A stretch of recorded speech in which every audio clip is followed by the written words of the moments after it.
I should have never stepped inside that hospital. People warned us, told us about the stories, but I thought they were just urban legends. I thought ghosts and curses were for movies, not real life. I was wrong. It started as a dare. My friends and I were bored, and someone mentioned the old St. Vincent Hospital at the edge of town. They said anyone who entered after dark never came out the same. Some vanished completely. I laughed it off, until we were standing in front of it that night, flashlights in hand, daring each other to go inside. The rules were simple. Walk through every corridor and stop at room 313, the last room on the 3rd floor. If you made it, you were a legend. If you backed out, you were a coward. And I wasn't about to be called a coward. The 1st floor was unsettling but empty. Dusty wheelchairs, broken beds, a faint smell of medicine that somehow still lingered. Every sound echoed too loudly, like the building itself was listening. The 2nd floor was worse. The air grew colder, and we kept hearing faint footsteps behind us. Every time we turned around, nothing was there. By the time we reached the 3rd floor, my stomach was in knots.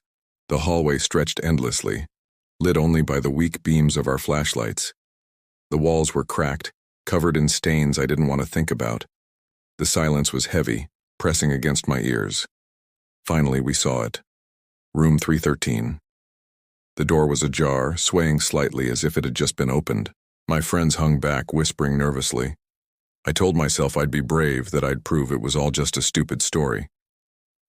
So I stepped forward and pushed the door open. Inside was pure darkness. My flashlight cut through the black, landing on a single hospital bed in the center of the room. On it lay a figure strapped down, covered in bandages from head to toe. I froze.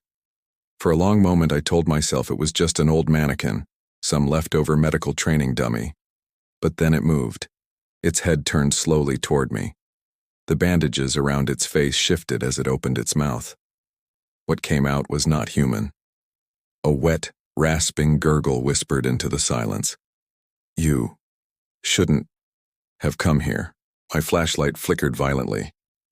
Behind me, the door slammed shut with a force that rattled the walls. My friend screamed, banging on the door, but it wouldn't budge. The room grew colder, and I felt something, many somethings, moving in the dark corners surrounding us. I don't remember much after that. Just the sound of my friend's screams being cut off, one by one, until there was only silence.